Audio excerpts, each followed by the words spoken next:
ketika Bapak Jenderal Purnawiran Gatot Nurmantio memberi statement di media, Cina itu untuk membeli Indonesia cukup menyiapkan 50 triliun. 50 triliun. Untuk apa? Bayari ketum-ketum itu, ketua umum parpol itu. Selesai. Indonesia bisa terbeli. Tapi Cina untuk menghadapi Anies Baswedan nyiapkan 500 triliun. Sudah terjadi? Sudah. 500 triliun. Dan tidak hanya 500 triliun, kecurangan terstruktur, sistematis, masif dan brutal. Sudah? Sudah. Berarti Cina menghadapi Indonesia, Cina menghadapi Anies, itu menurut kacamata Cina lebih berbahaya Anies Baswedan. Jadi ternyata Islam politik itu sangat membahayakan bagi imperialisme, penjajahan, kolonialisme.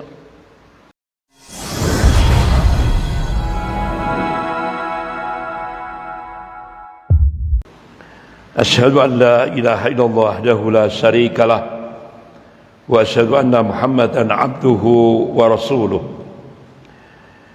Ya ayyuhalladzina amanu taqullaha haqqa tuqatih wa la tamutunna illa wa antum muslimun. Ya ayyuhan nasu taqu rabbakum alladzi khalaqakum min nafsin wahidah وخلق منها زوجها وبث منهما رجالا كثيرا ونساء واتقوا الله الذي تسألون به والأرحام إن الله كان عليكم رقيبا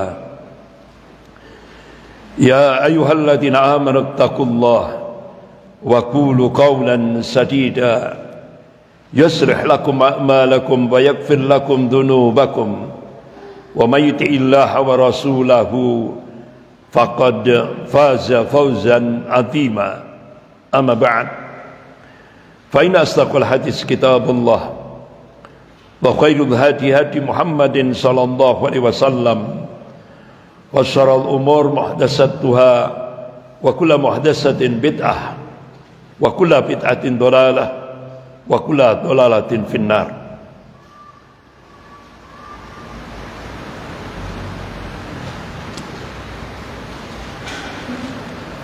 Para ummahat yang dimuliakan Allah, pagi ini kita mencoba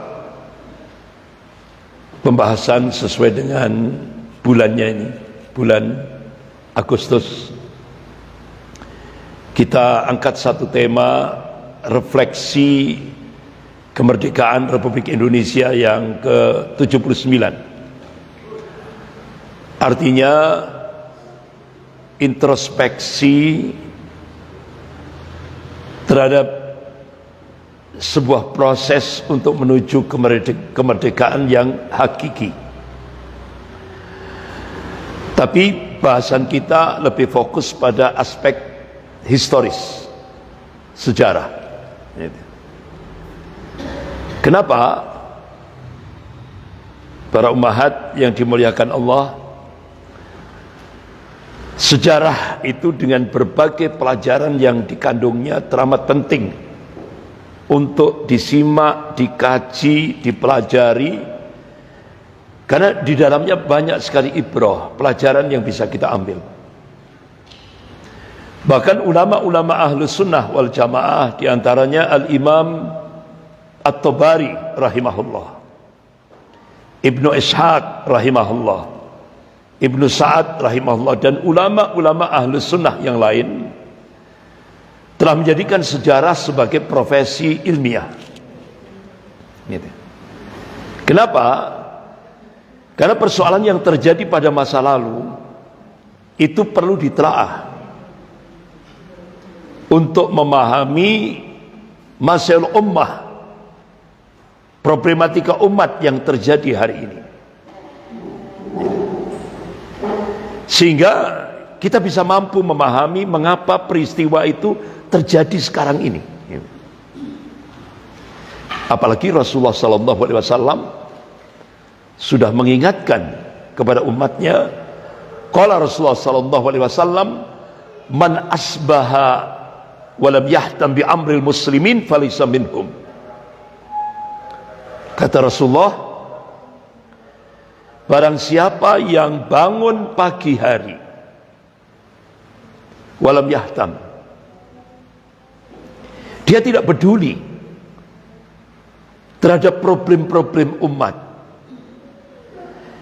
dia tidak ada kegelisahan terhadap problem-problem umat, Rasulullah menegaskan falaysa minhum, mereka bukan golongan kaum muslimin.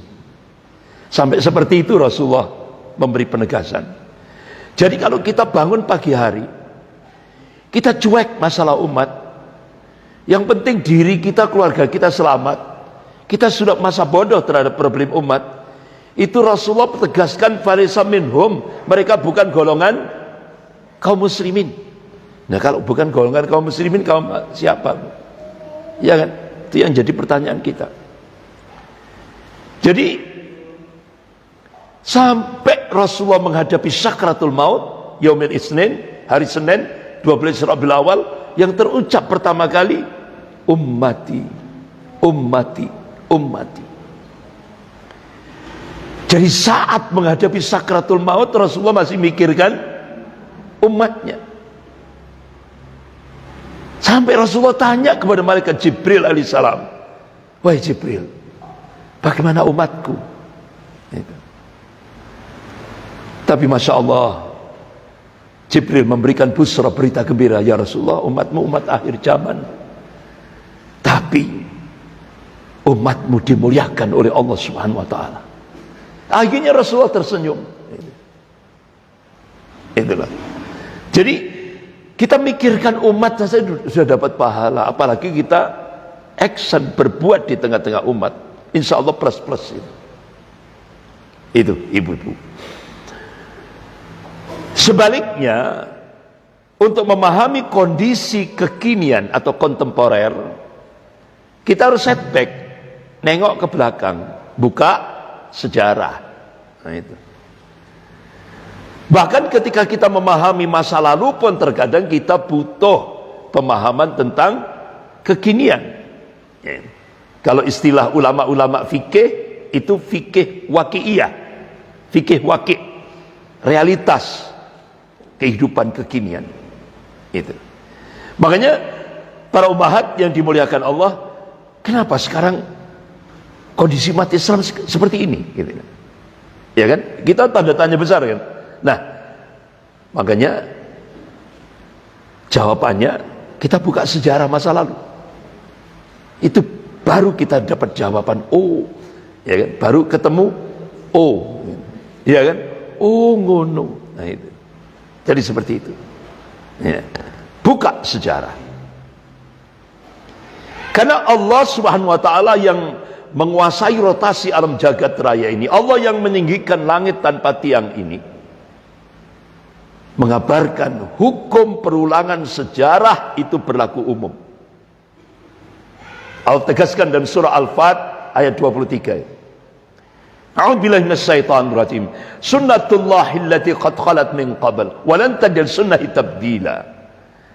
Jadi kata Allah, sunnatullah itu sudah berlaku sejak dulu dan kalian tidak akan pernah menemukan perubahan akan sunnatullah.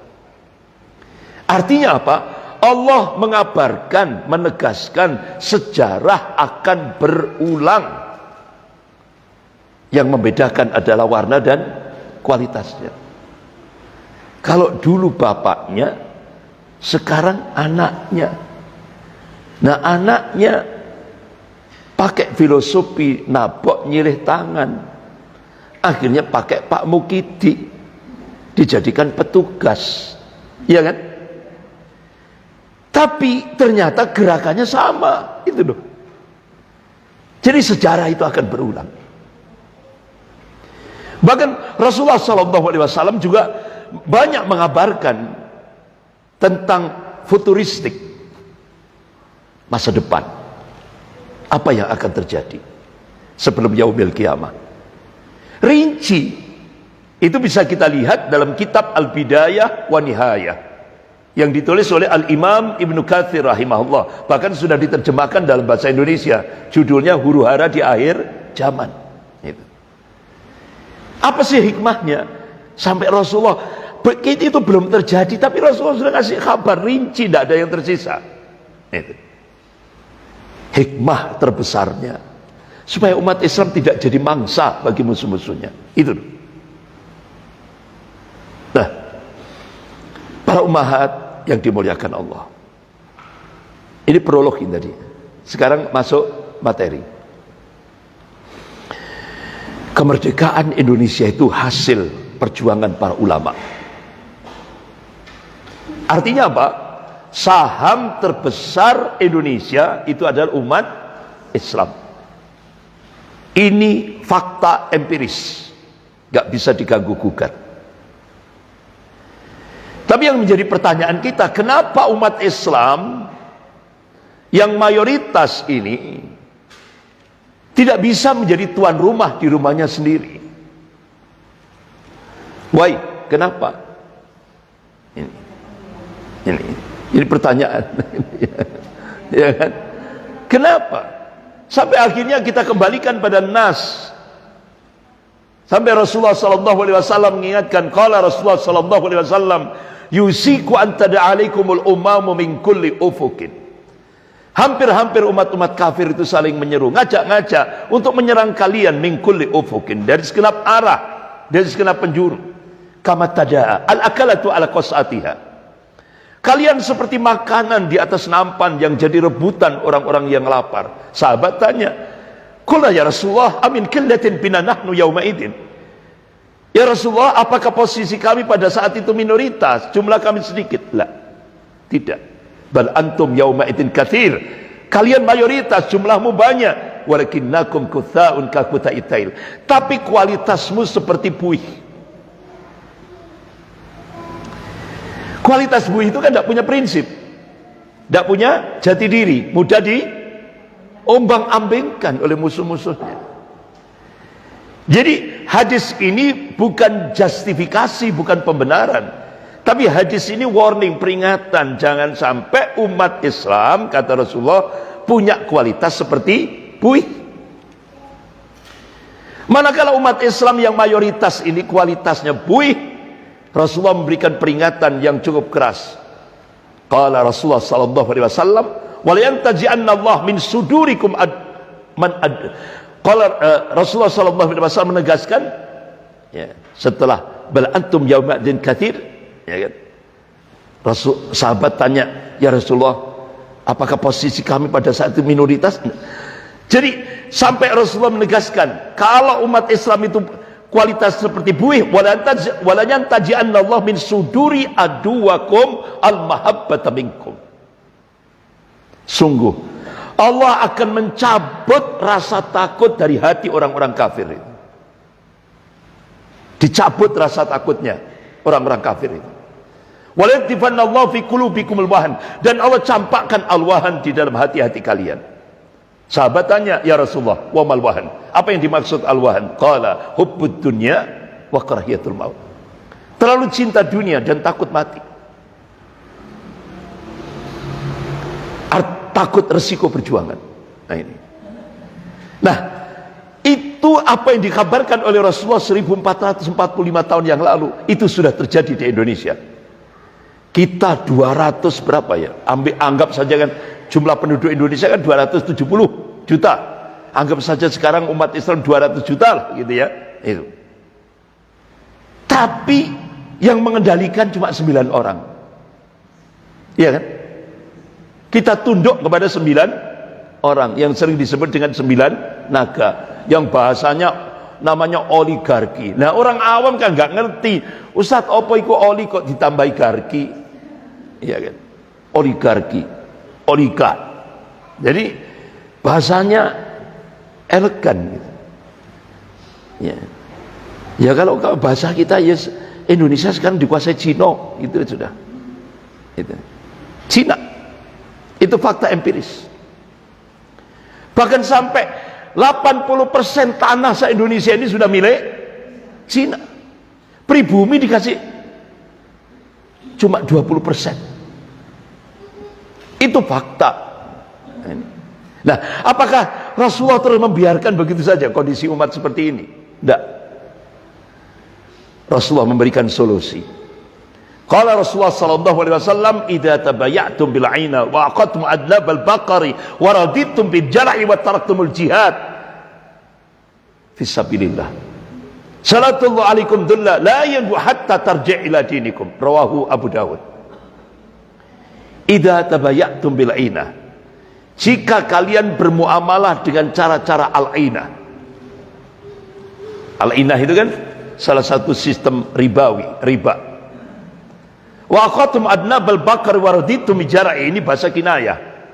Kalian pegang ekor-ekor sapi, kalian ridho dengan bercocok tanam. Ini bahasa kiasan, kinayah. Artinya apa? Jika umat Islam muamalahnya dengan sistem riba, jika umat Islam sibuk dengan dunia, wa taraktumul jihad fisabilillah, jika umat Islam meninggalkan al jihad fisabilillah, Rasulullah memberikan warning, salatullah alaikum dullah. Allah turunkan kehinaan. La yanji'u syai'a, sedikit pun Allah itu tidak akan mencabut dari kehinaan itu, hatta tarji' ila dinikum, hingga kalian kembali kepada agama kalian. Sebagian ulama-ulama hadis menafsirkan tarji' ila dinikum itu maknanya hingga umat Islam bangkit semangat jihadnya, baru Allah cabut kehinaan itu. Nah, ibu-ibu yang dimuliakan Allah, apa yang dikabarkan oleh Rasulullah terjadi? Kita mencoba buka sejarah. Saat Indonesia dijajah oleh Belanda hampir 350 tahun, waktu itu Belanda mengirim utusannya, namanya Christian Snok Hogroen. Dia orang Kristiani yang militan. Orang Kristiani yang militan. Christian Snok Hogroen. Nah, supaya diterima oleh umat Islam di Indonesia, Snok Hogroen ini merubah casingnya, tampilannya. Dia pakai kopiah hitam, dia pakai baju takwa, dia rubah namanya menjadi Abdul Ghaffar. Apa yang terjadi? Diterima oleh umat Islam, padahal dia pura-pura. Dia punya misi, tujuan penjajahan. Akhirnya slogan-slogannya bisa melakukan riset, penelitian, dan akhirnya dia mengambil kesimpulan, ternyata umat Islam se-Indonesia ini ada 3 kelompok. Kelompok pertama, Islam ritual. Ini jumlahnya mayoritas, sangat-sangat banyak. Islam ritual. Islam ritual kan yang penting sholat, mari guys, gak usah mikir apa-apa. Nah, itu. Kemudian yang kedua, Islam sosial. Nah, ini dia sudah eksis, tapi dia sudah masuk wilayah ekonomi. Untuk eksisnya itu dia masih masuk wilayah ekonomi supaya bisa eksis. Tapi ini jumlahnya sangat sedikit. Kemudian kelompok yang ketiga, Islam politik.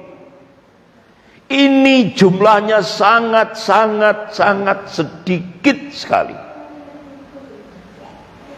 Bahkan rata-rata Islam politik ini biasanya dia melakukan haji, dan itu perjalanannya berbulan-bulan naik kapal laut. Benar? Dulu itu. Sepulang dari haji, Islam politik yang jumlahnya sangat-sangat sedikit ini, umpama dipanggil gitu, langsung Belanda langsung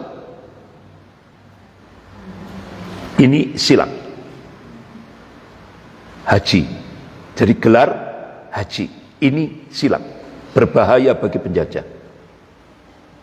Kenapa? Karena rata-rata Islam politik ini musyawarahnya di Mekah. Bagaimana melakukan perlawanan terhadap penjajahan. Ini. Nah, akhirnya hasil riset yang dilakukan oleh Christian Snokogro-nya ini diserahkan pada penjajah Belanda. Apa eksekusi policy yang dilakukan penjajah?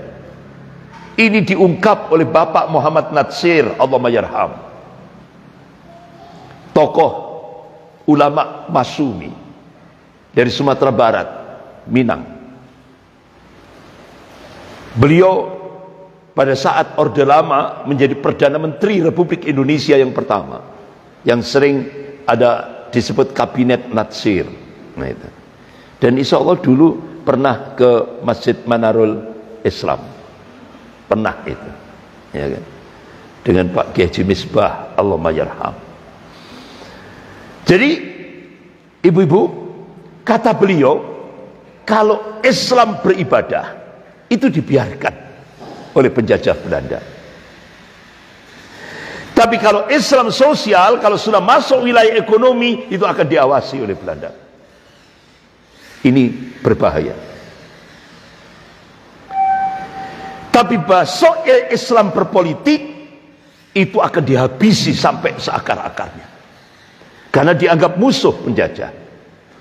Nah, tadi kan dalam mukadimah tadi kan sudah saya bacakan surah Al-Fat ayat 23. Sejarah akan berulang. Sekarang berulang lagi. Bedanya apa? Kata Soekarno, kata Bung Karno, kalau dulu kami melawan penjajah, kalian nanti ke depan akan melawan bangsa kalian sendiri. Itu benar enggak? Iya. Artinya apa? Kita melawan pengkhianat-pengkhianat bangsa yang menjual Indonesia ke imperialisme Cina. Jadi musuh kita itu bangsa kita sendiri. Akhirnya sekarang sejarah berulang. Kalau kita Islam beribadah, difasilitasi oleh pemerintah. Tapi kalau sudah masuk ekonomi, wah sudah. Sampai akhirnya Indomaret, Alfamaret minta bantuan pemerintah untuk nyetop Madura Maret. Kenapa? Karena Madura Maret buka sampai 24 jam. Madura kok dilawan, tompes benar. Ya. Akhirnya apa yang terjadi? Jawaban orang-orang Madura, Madura Maret buka 25 jam. Akhirnya pemerintah tidak berani. Madura kok dilawan. Carok gitu. Bahkan hikmahnya, coba Pak. Artinya apa?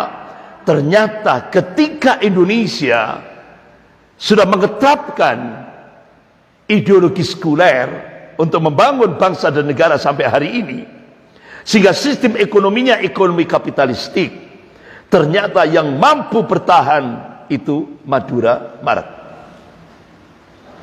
Hikmahnya apa? Setelah Indomaret, Alfamaret minta bantuan pemerintah untuk menyetop, untuk membubarkan atau menutup Madura Maret. Sekarang Madura Maret itu sudah di mana-mana. Di tempat saya di Malang itu di mana-mana, Pak. Sudah nyebar.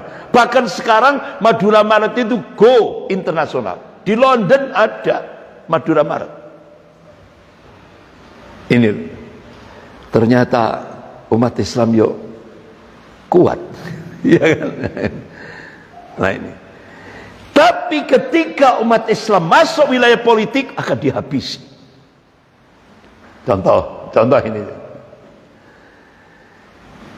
Ketika Bapak Jenderal Purnawiran Gatot Nurmantio ya memberi statement di media, Cina itu untuk membeli Indonesia cukup menyiapkan 50 triliun. 50 triliun. Untuk apa? Bayari ketum-ketum itu, ketua umum parpol itu. Selesai. Indonesia bisa terbeli. Tapi Cina untuk menghadapi Anies Baswedan nyiapkan 500 triliun. Sudah terjadi? Sudah 500 triliun. Dan tidak hanya 500 triliun, kecurangan terstruktur, sistematis, masif dan brutal. Sudah? Sudah. Berarti Cina menghadapi Indonesia, Cina menghadapi Anies, itu menurut kacamata Cina lebih berbahaya Anies Baswedan. Jadi ternyata Islam politik itu sangat membahayakan bagi imperialisme, penjajahan, kolonialisme. Ya kan? Para umahat yang dimuliakan Allah.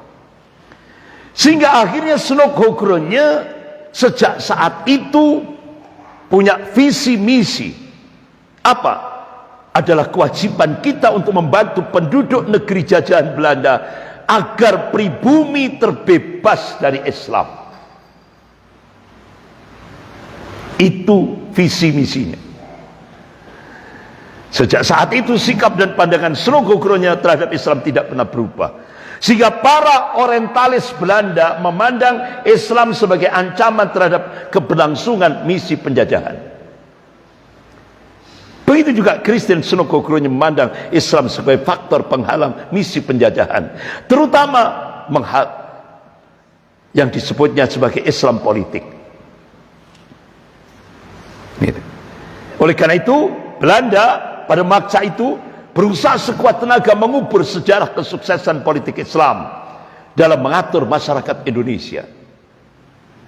Sehingga akhirnya sejak itu terjadilah gerakan nativisasi Islam.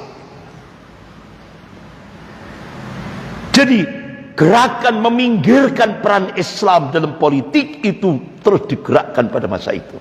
Nah, kira-kira sekarang berulang enggak? Berulang. Jadi dulu Belanda dalam melakukan gerakan nativisasi, gerakan peminggiran politik Islam, itu adat budaya dimunculkan.